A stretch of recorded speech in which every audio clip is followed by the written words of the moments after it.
দর্শক, আজকে 26শে মার্চ মহান স্বাধীনতা দিবস।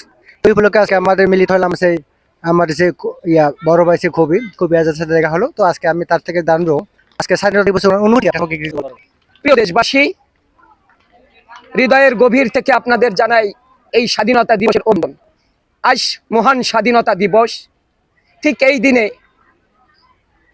নিরস্ত্র বাঙালির বুকে ঝাঁপিয়ে পড়েছিল পাক হায়নারা, আর সেটাকে প্রতিহত করার জন্য এদেশের আপামর জনসাধারণ সেদিন যার যার হাতে যা ছিল তাই নিয়ে ঝাঁপিয়ে পড়েছিল তার মোকাবেলা করার জন্য।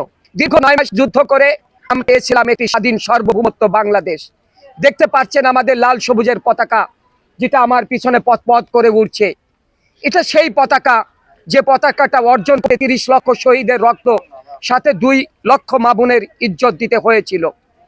আর সেই স্মৃতিস্তম্ভের ময়দানে দাঁড়িয়ে সেই সব বীর শহীদদেরকে আমি আমার পক্ষ থেকে জানাই অজস্র ভালোবাসা এবং স্যালুট।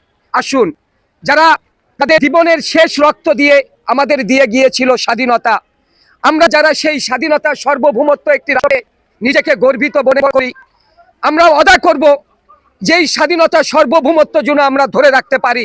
যদি জীবনের শেষ রক্তবিন্দু দিতে হয় তাও আমরা দিব, তবু আমাদের স্বাধীনতা কখনো অক্ষুণ্ণ হোক, স্বাধীনতা অম্লান হোক, এটা আমরা কোনো মানুষ যারা তারা মেনে নিব না।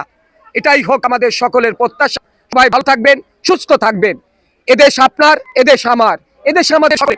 দেশ কি দিয়েছে এটা বড় কথা নয়, আমি এই দেশকে কি দিয়ে যাচ্ছি, আমি আমার কাছ থেকে কি পেতে যাচ্ছে, এটাই হোক আমাদের সকলের প্রত্যাশা।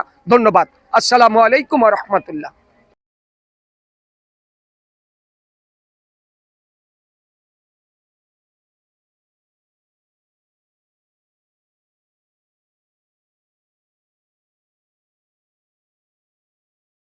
আর পেলাম স্বাধীন করে, নেই স্বাধীনের স্বাদ, সব জায়গাতেই রাখা আছে গরিব মারার ফাঁদ। ধনীরা সব ধনী হবে, গরিব হবে শেষ। স্বাধীন করে পেয়েছি আমরা এমন একটি দেশ, হাড় ভাঙ্গা পরিশ্রমে গরিব ছড়ায় ঘাম।